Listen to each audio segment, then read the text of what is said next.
Hi, everyone. FYI, this episode of SilviCast is being recorded virtually. It is a pandemic after all, so please excuse any funky audio issues. You know what I mean.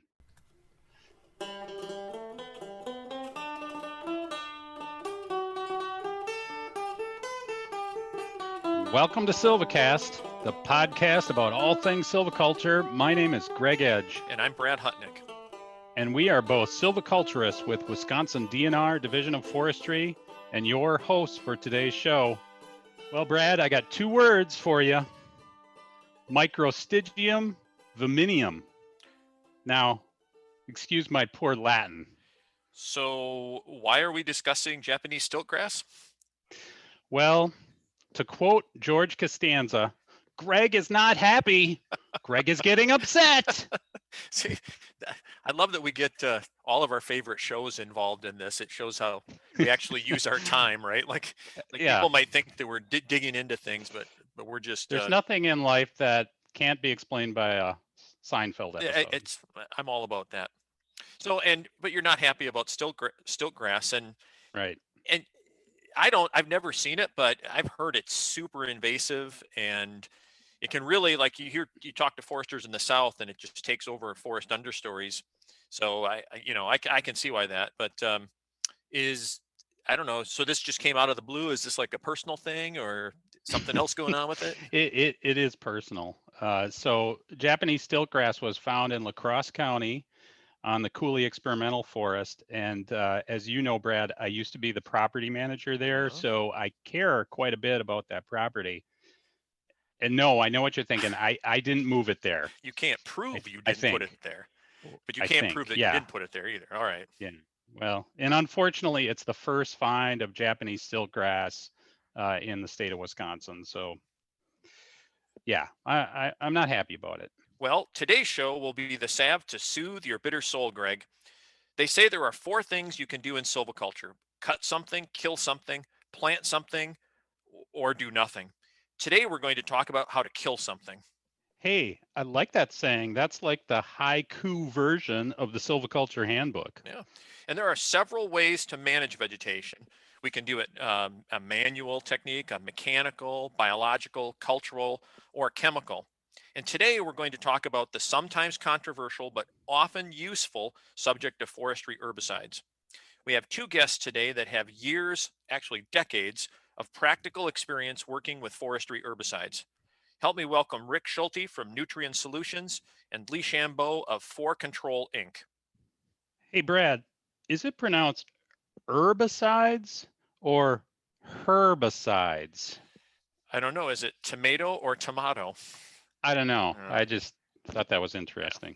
Yeah. Anyway, herbicides have always been a bugger for me to keep current with what's going on, to understand the rates and all of that.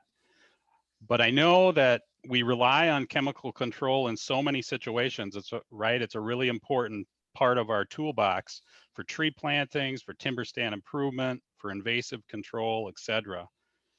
And I know any forester who's worked in Wisconsin very long has probably sought advice from either Rick or Lee over those years. They're really knowledgeable in the subject. So I'm looking forward to it. Maybe I can get some answers on how to kill my stiltgrass. I can't wait, Brad. We'll be back in a minute. Invasive species getting you down? Why didn't you say so? There's a support group for that, meeting at a tailgate or at a bar near you. Next time you drop by, ask for a Hack and Squirt, the official cocktail of foresters everywhere. Buckthorn, honeysuckle, brain cells, Hack and Squirt controls them all. Remember, too many invasive species are bad, but too much Hack and Squirt is just right. Ask for it by name where quality herbicides are sold. Wow, is that the cocktail that goes squirt? Seriously, Brad. If you want to help support SilviCast and become a real sponsor, reach out to us at UW Stevens Point's Wisconsin Forestry Center by emailing wfc@uwsp.edu.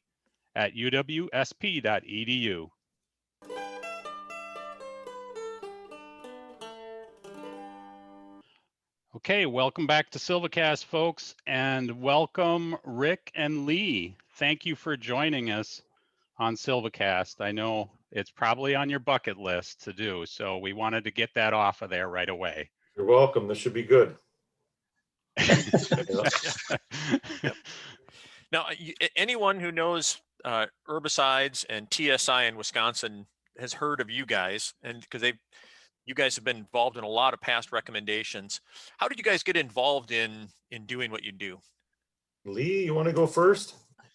Yeah, well, we started out in the lawn care industry, and we started up doing some work for DOT, and then for the Corps of Engineers, and it just kept expanding from off that. So we've been doing it for, I don't know, 35 years, I believe. Wow. And what's the name of your company, Lee? For Control. Has it always been called that?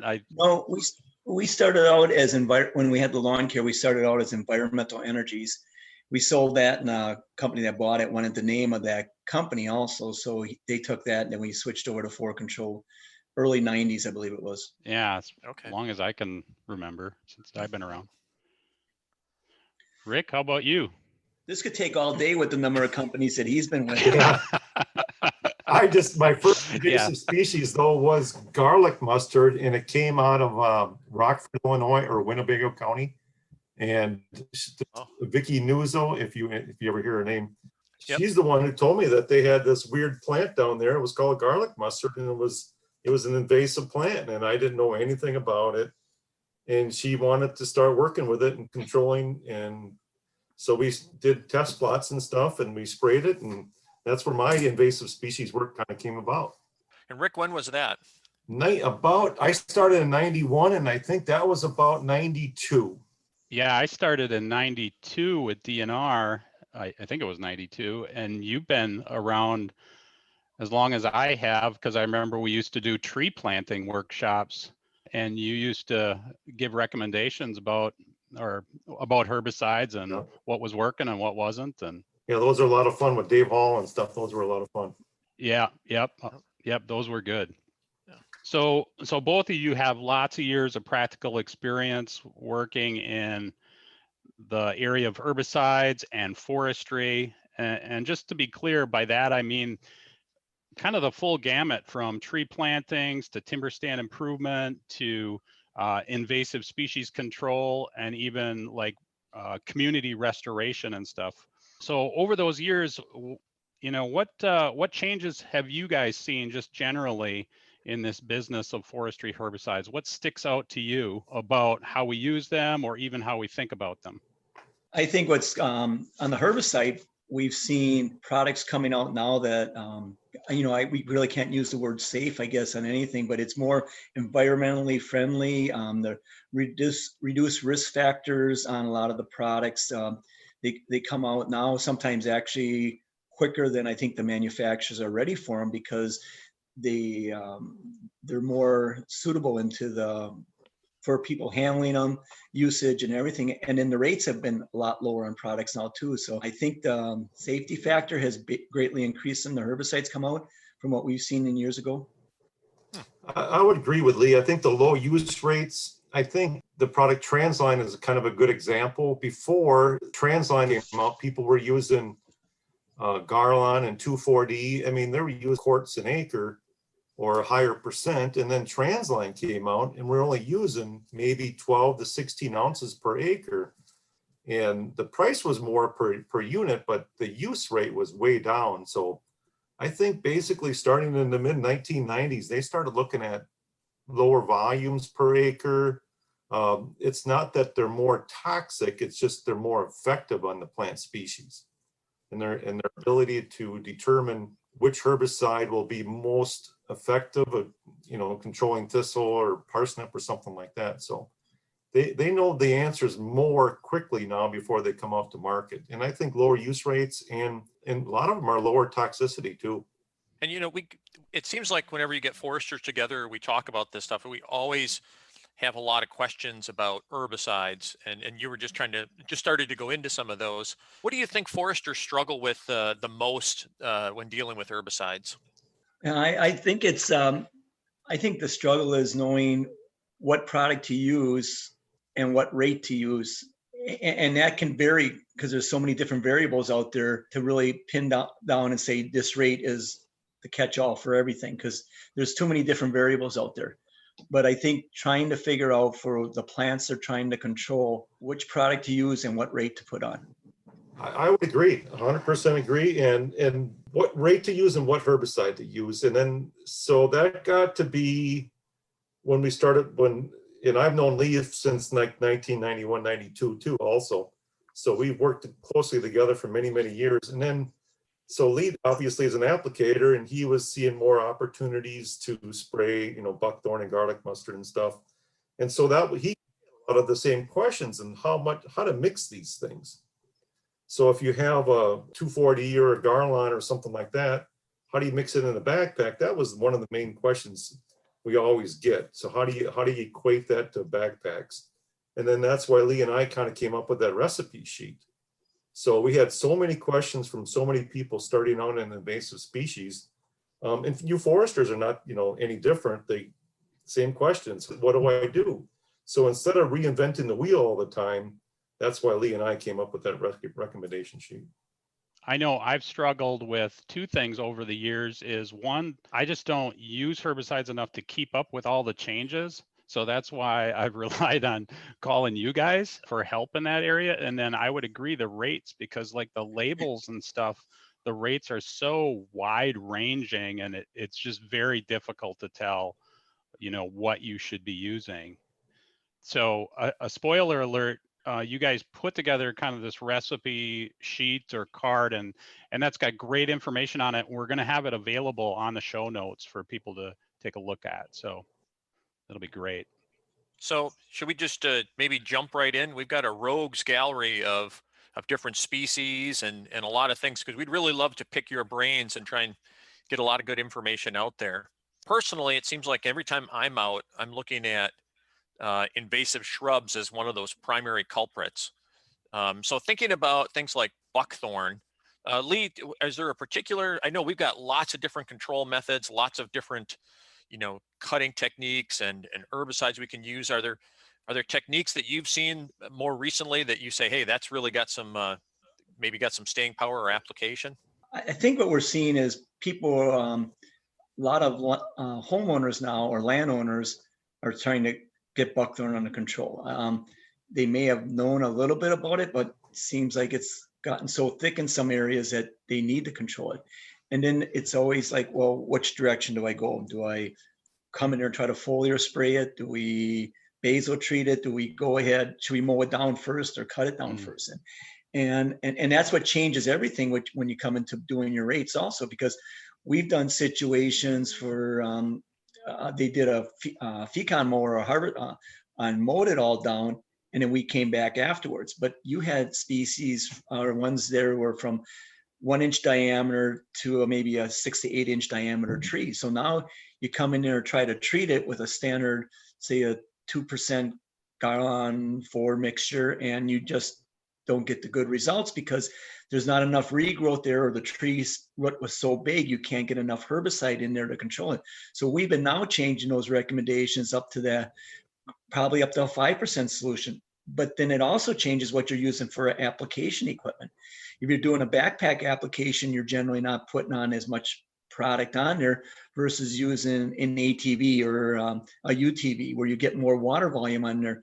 So we sometimes we change around with them rates depending upon what we're using for application equipment too. Because when people spray them with a backpack, they don't put a lot on there. So you need to get that concentration rate up level up there then. That brings up a question for me, because we get this question a lot from foresters with controlling buckthorn in understories. And, some folks do the fecon mowing beforehand, like you just said, Lee, and let it resprout. Is that the best approach, or it depends on the situation? It seems like almost every time we go to a site, it's different. I mean, if they have a lot of big ones, it's actually easier for us to go in there and do a basal bark treatment and treat it while it's still standing, because we know once we open up that whole canopy, I mean, it's just like the next year, it just explodes with all the new regrowth, whether it's coming from the regrowth off the stuff that was cut or whether it was coming from seeds that were all sun exposed to sunlight. So if every situation seems to be different. We do a lot of them where we're doing just basal bark first of all, and then we come back after that about 2 or 3 years later and we'll do a foliar application from all the seeds coming up. Pecan mowing is good because if it's a landowner and they don't want to have all that debris around there, it's a good way of cleaning it up. And then you come back and treat it later on with a foliar application, and you have to stay at it a little bit more though, because there seems to be some of them grow, the resprouting is comes back a little bit taller, faster at first, but the other ones might take a little bit more time. So it's a battle that you keep on for a couple of years in a row with it. Mm-hmm. And Rick, if we were looking at buckthorn or something like that, what's the most kind of thinking about the herbicide? What are the best alternatives when you're thinking about trying to control that? Well, the thing that I think we all kind of determined in the last couple of years is that a lot of people are forestry mowing more. So they're retreating the regrowth a year or 2 or 3 years later. And a lot of people were using Garland 3A in the summertime because of the volatility issues. And it looked like it was controlling the forestry regrowth. So about a year or 2 after, they were spraying, and it looked good the first year. But if you look at it the second or third year, it was coming back. So it would resprout on the bottom first, and then it would get, more and more. And so and that's where the 5% comes from. And people were thinking, well, 5% is too high, because we're used to using 1 or 2%. Well, I think with these forestry, these mowings and the regrowth that's coming off of them, I think the energy from the regrowth is so strong that the triclopyr is not going into the root system. So I think if anything, it's still the Garland 4, or in this case, Element 4, which is the very similar product, only cheaper, is still the best thing to use. So the ester formulation versus the amine formulation works a lot better. And that's and Lee, a lot of people mix it. If they have a mixed stand, let's say they're going to go in a woodlot and they're going to treat, whatever, buckthorn, honeysuckle, some other barberries or something. What I would suggest doing is mixing something with it. So go with the Garland 4 in foliar treatment, and then putting some Escort or something in it. And that's what the utility people do and the highway people do, is that since they're spraying a broad spectrum of species, little 2 different modes of action for the herbicide is the way to go. What would you, so a lot of sites, maybe we can't get forestry mowers in, thinking of like Southwest Wisconsin or driftless area where you get into the topography, would be looking at backpack sprayers there or some kind of boomless sprayer? Sometimes that's all you can get in there with it. I mean, it's, some of these sites can be very labor intensified for doing some of the work. And then it makes it a little more difficult, because you don't want to be carrying all this extra water. So then we usually bump that concentration rate up so we can still get the same amount of product on that plant without as much water going into it. So, but it makes it a little more of a challenge unless you can get through there with some sort of utility vehicle to get the volume out there in the water on it. One thing I would suggest, and Lee's probably seen more of this too, is that when they're really small, like the first year after they come back, they're like pencil size, the diameter. I would not really recommend basal bark treating those. Let them come back, treat them. And I think sometimes buckthorn is a seasonal thing too. I think you might have better control if you do it like after Labor Day, or after July 4th, and then, or towards the fall of the season up until October. I've sprayed buckthorn in southern Wisconsin up to November 1st. So maybe the seasonal thing to do, but don't do a basal bark treatment on something small. Maybe what, Lee, 1/2 inch or diameter or bigger? Yeah, I mean, you will usually have a lot of big ones to treat, and there's an occasional small one in there. We'll treat those just because we're already coming into the area. But generally, if there's a lot of small ones, we don't even do mostly basal. It's mostly all foliar spray at that time. Yeah. And what Rick said too about doing a fall treatment here too, a lot of people like us to do it a fall because you can reduce some of your collateral damage on some of the other native species that you have in there. But you really got to look at that also, because you start seeing the fall where the trees will start losing some of their leaves. Buckthorn holds it really long, but if you're seeing less leaves on those trees, or if you go and shake it and they're kind of falling a little bit, you know they're not attached to that tree good enough that it's going to absorb that product in there. So if you start getting a little bit late, I mean, we love treating it as late as we can, but you got to watch your time frame also, that you don't go too late, because it may burn it off but not really translocate down in quite as well either. Would there be a time then too where you would switch over from, like, say, I can't do foliar, but then you could do cut stump or something like that? Yes. Yes. Okay. Yep. We tell people if we shake the tree and things are falling off, we either have to go in there and do a basal application or wait till the following year. Yeah. I like that, the shake tree methodology. That's right.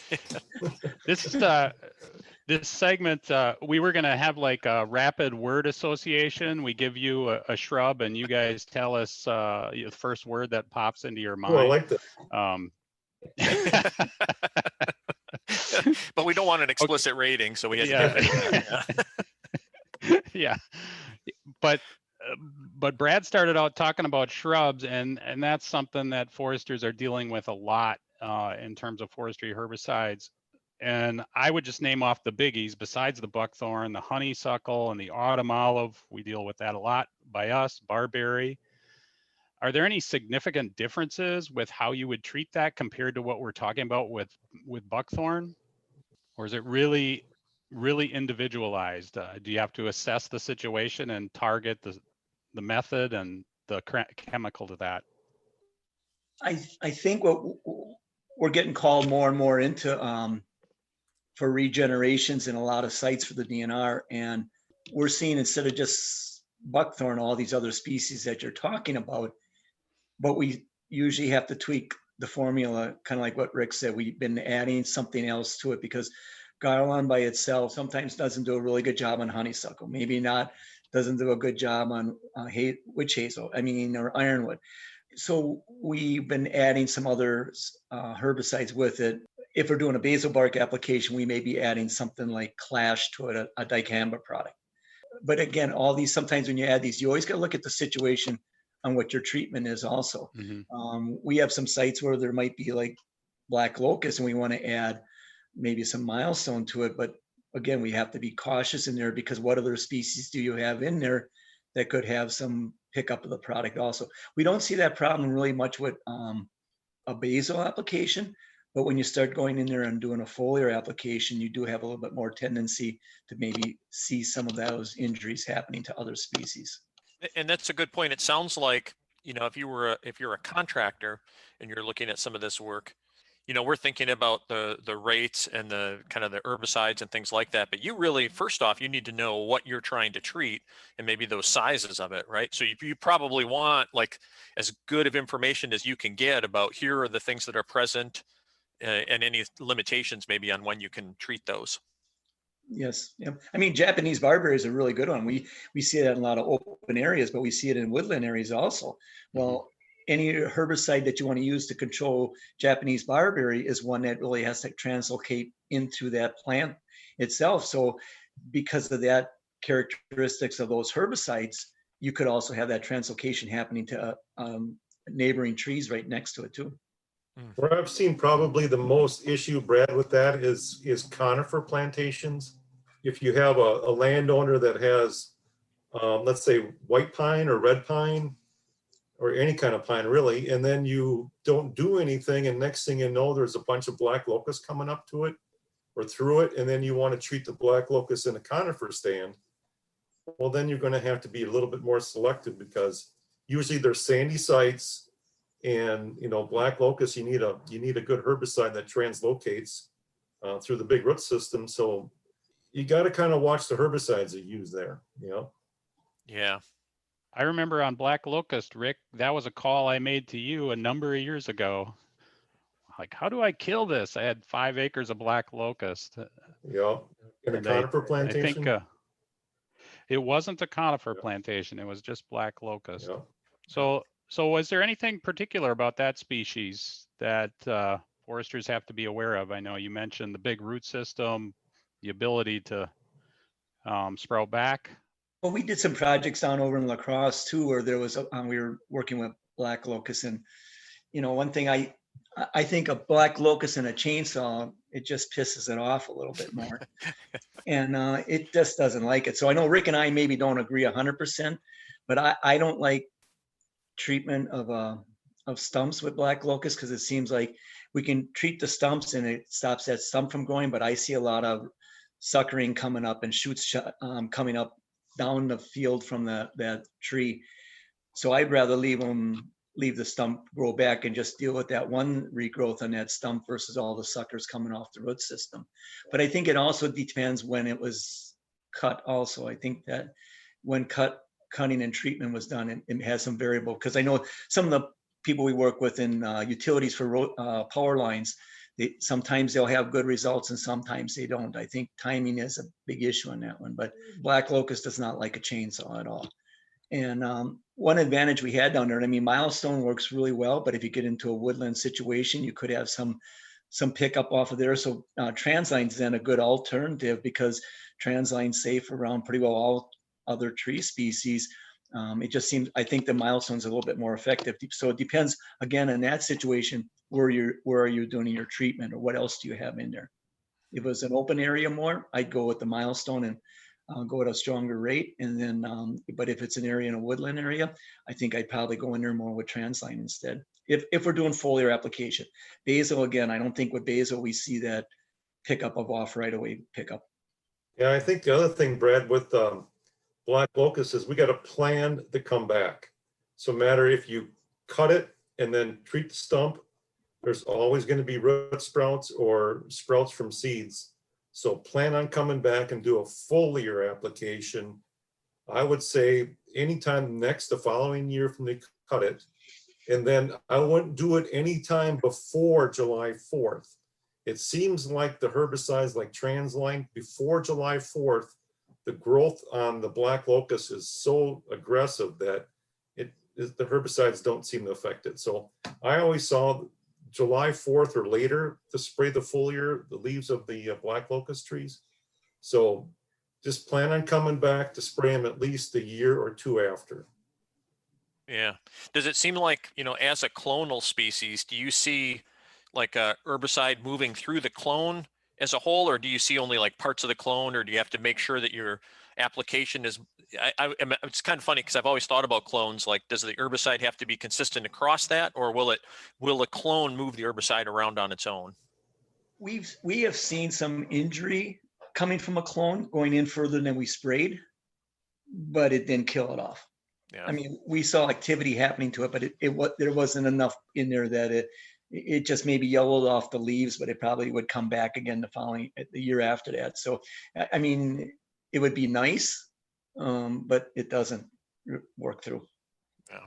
It's like any root suckering species, popple, black locust. If you have a section of root that's still green, that section is going to resprout.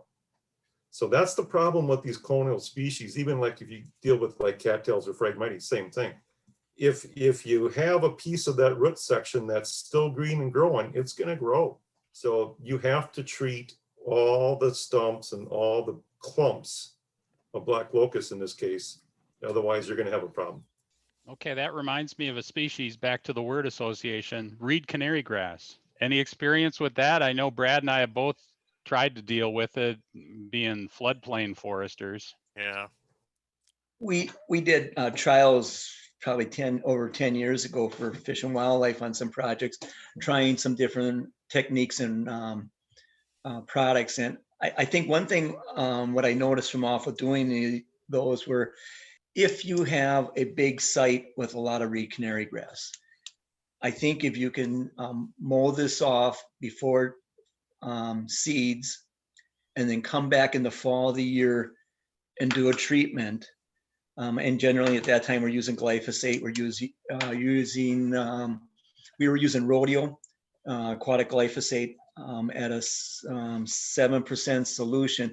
If you use a standard glyphosate, I think you have to be at a higher percentage because there's not as much active ingredient in there as there is in rodeo's higher concentrate. And if we did a fall application after the plant's getting ready to start to senesce, like the outer ones where wasn't there where the mowing wasn't done, you could see those starting to senesce. If you hit that reed canary grass at that time and it's pulling all that product down into the root system, we've seen very good results. And then you come back the following year or 2 years, or just and do a spot treatment, and then we come back in there with like something like Intensity, which is a grass specific herbicide only, because once we found out once the reed canary grass was controlled, we saw other native species starting coming back in. So the Intensity works really well for a follow-up treatment. That's on a large scale where you have a really thick infestation of reed canary grass. If you're doing just smaller patches of it, then I think going early in the season with just a grass specific herbicide like Intensity works out really well. Well, I think another one that it seems like every place I go, I get questions about, and it's, and if Colleen were here, she'd be talking about with northern Wisconsin as well. And you mentioned it early, is garlic mustard. What's the, if a forester comes into a site and they see garlic mustard in that site, what's the first thing they should be thinking about as far as thinking about whether it's worth controlling or not worth controlling on that site? Run. Run. And, And then an airstrike. yeah, it's an airstrike. So once you see it, it's going to be a pretty big effort, right? The problem with that plant, that seed stays viable for so long. If you're gonna, if you're gonna go after garlic mustard, you got to make sure you're in it for a little bit of a haul, because it will. You can control it, but that seed source just stays viable for such a long time. So you've got to go back and check it, and check it, and check it, because it's, one plant comes up and you all of a sudden got 500 to 1,000 seeds coming in. So it's controllable. We've worked on sites, we see great reductions in them, but it's still, you've got to stay on top of that plant if you're going to go after it. And you really should, because if you don't, it doesn't allow generation of new tree seedlings from coming up. I mean, it suppresses that. It just seems to take over. Some foresters don't want to do it. And they seem like an endless task. But we've seen a lot of areas, if you use the right combo of herbicide and you have a maintenance plan, it really, you can release trees that are coming up in that stand. You don't have to take out the maples and the oaks and ashes that are trying to come through that. We can treat it with a herbicide and timing and the selectivity of it, where those seedlings will come through that garlic mustard, but you got to maintain it. And that's, a lot of people think that, oh, I'm just going to do it once, and then I'm done with it. Well, it's not like that. What's the herbicide that most people are using on that now, or combination for a plan? I think most people are still using glyphosate on there. We don't do a lot with just glyphosate, because I've seen it where you can treat it in the spring of the year, and then later in the season, you've got new codlines coming back up right away. For us, we like to use Garlon 4, and we like to throw some Oust in it. The Garlon 4 will burn it down quickly. It also controls the plant that's there. And then the Oust gets us residual control. You could be at maybe a year and a half, 2 years, sometimes we see of control with it. We go back to the site, because what we've noticed is that sometimes the seed got pushed outside of the treatment area, because we can see where the control was from the previous year. And the only place we see garlic mustard coming up is on the outer edges, or pushed out a little further, because maybe some animal ran through there and moved some seed that was there and got it out of that treatment site. But that the Oust really can give you some residual control and make it so it seems like you're getting ahead of the game. So of these species that we talked about, Rick and Lee, are there any things that really keep you up at night? Like, what's the hardest thing to kill? Or what are you worried about? For us, I think the hardest thing is Japanese knotweed. I mean, that one just seems like it's tough to control, because again, trying to do it depends, I think, where the location that you're doing the application. I think what we use for control is either Emancipir or Milestone or Clash. aminopyrrolid, and Clash and Bicamba. Right. And any one of those, when you're in a woodland situation, you can get some Rhoda take on other species. So it's a tough one. It's a tough one to get control without having collateral damage. And it does, and it's got such a root system. We were at a seminar one time. One lady talked about it, that she had it growing up alongside her house, and she had a shears in the basement trimming off the roots that are breaking open the foundation of her house. Wow. Oh, geez. So thinking about that, so we've got those, like they're the really bad ones, and then sometimes, like I know we see ironwood around here and hazel in the north. So sometimes they're like maybe not the worst ones, but they can occasionally get bad. What do you do for those? Like, so as a great example, like what have you found most effective for ironwood? Well, we've been using a combination. We're on a lot of these sites when we're doing this for some of the county foresters. We're doing a combination, usually Garland 4 with some dicamba or clash in there. And it's so far it's been working out really well for us. Mm-hmm. And that is a foliar? No, this is mostly basil when we've been Basil, doing a lot okay. of these applications. It seems like when we get into a lot of these sites, by the time they plan for us to do something, it's past this height to be able to try to come in there and do a foliar application. Because a lot of those sites, you can't get in there with equipment in a lot of cases. I think that's one of the biggest problems that we run into is people do some timber harvesting, and then so the question comes in: do you treat the species before you do the harvest or after? And I think the answer is probably both. But when you come in afterwards, sometimes there's so much slash laying around that we can't get through these sites with equipment to do the treatment. So sometimes the only way you can do it is with a backpack.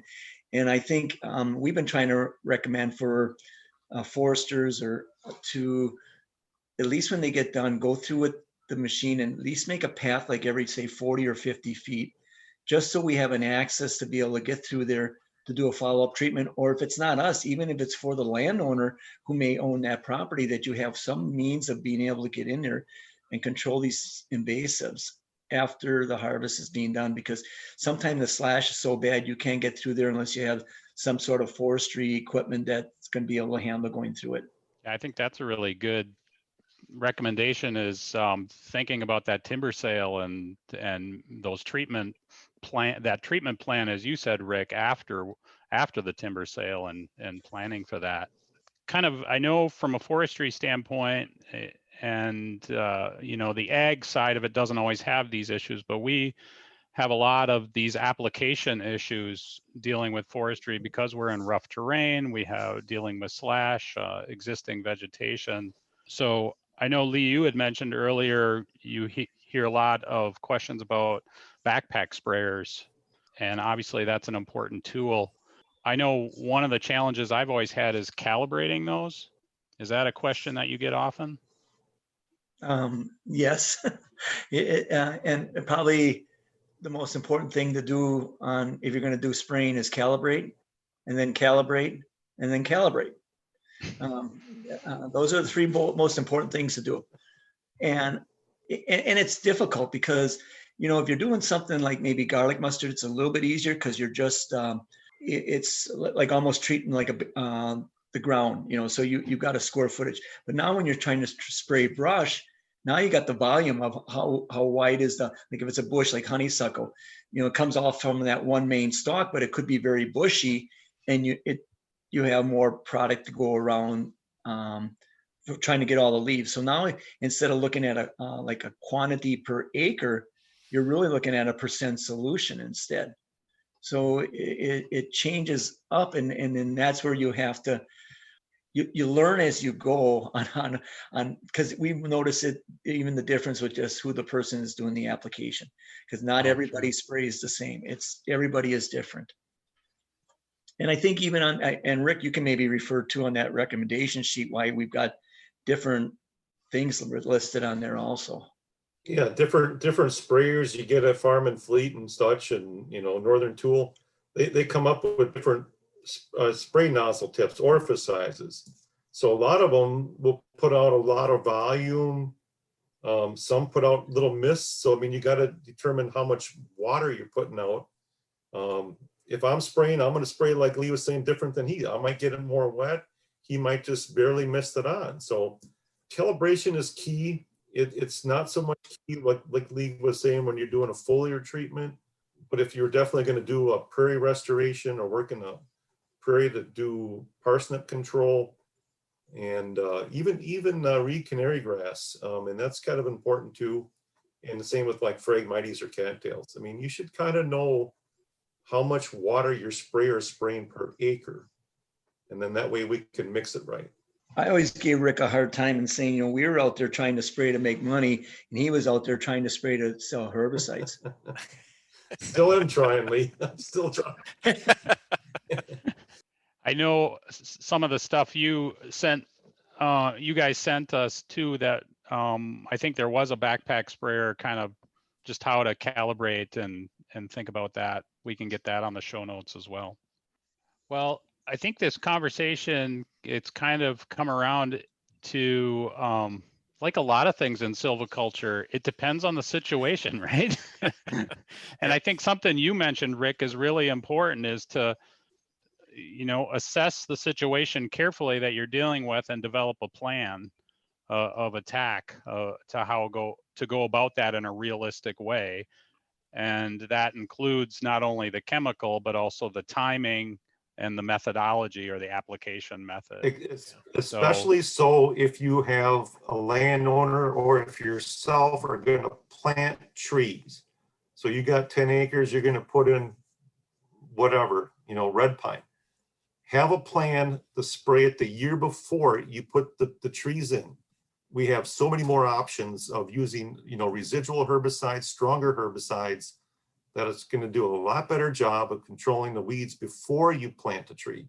So when tree planting comes around, have the plan a year before you plant the tree. Once the tree is in the ground, we're really limited to the amount of herbicides and the effectiveness of the prescription. And it sounded too like the plan that we were just talking about isn't just a 1-year plan. So plan for the future. So make sure you come back, look at these sites, and then have some alternatives or have some plans for if it's still there in the future too. Yeah, Lee, you've been doing more work for conifer release now too, and it's. I think also I think a lot of places don't still have a really good handle with the inventory of what invasives they have in some of these. There's so much woodland area out there, especially when you get into northern Wisconsin. I don't think a lot of people really have a good inventory yet of what they have out there for invasives. And in some cases, there may not be much, and it'd be the ideal time to just have some sort of cycle going, that they're going in there to control some of these before all of a sudden they become a big nuisance. Get them early and know what your inventory is out there. Well, there's so many different aspects of this. I wish, we had more time, and this is why I know you guys over years have put on workshops on this, just because there's so many questions and there's so many different situations, and we can't cover that obviously today in today's show, but I really want to thank both of you for coming and touching on some of these major issues and some of the important plants that are out there and methodologies. So thank you much. Yep. Thanks, guys. You're welcome. That music can only mean it's time for the Dropbox. The Dropbox is a regular segment where we take your comments, questions, tips, etc., and share them with our listeners. Hey, Brad, this week we didn't get any questions. No questions? So no questions. Oh. So what we can do is we're going to ask a question this month of our audience. And we want you to then respond back with the correct answer to the Dropbox. I like it. You like that? I like it. So okay, you have a question in mind? Yeah, I do. I got a question, and it's actually written in the form of a limerick. So are you ready for this? This is creative. I'm on board, Greg. Okay, I worked hard on this, so here goes. There once was a silviculturist bold, the pitfalls of high grading foretold. He came from the East and published 147 papers at least to help foresters better manage hardwoods for gold. I love it. I love it. Now, so if a listener knows this answer, what should they do? You can send your answer to our Dropbox email at wfc@uwsp.edu. And the first correct answer, we have a prize for you, don't we, Brad? Wow. But wait, there's more, right? So we actually have a prize? I think we do. We have a prize. All right. I'm in. This is going to be good. Are we saying what it is, or is it just a surprise? It's a surprise. It's a surprise. It's a surprise. It's a really good prize, Yep. though. Every week, this show sounds better to me. Brad, every week your hearing gets worse. You just saw a hearse? Well. Anyways, thanks for listening to today's episode of SilviCast. If you have any ideas for future episodes or a question for the Dropbox, please let us know. We learn best when we wrestle with questions, so keep them coming. Okay, another one in the books, Brad. Take care, everyone. And as always, thanks to our team, Haley Frater, our editor-in-chief, Noah LeMade, our IT master, theme music by Paul Frater, and of course, thank you to UW Stevens Point's Wisconsin Forestry Center. Goodbye, everybody.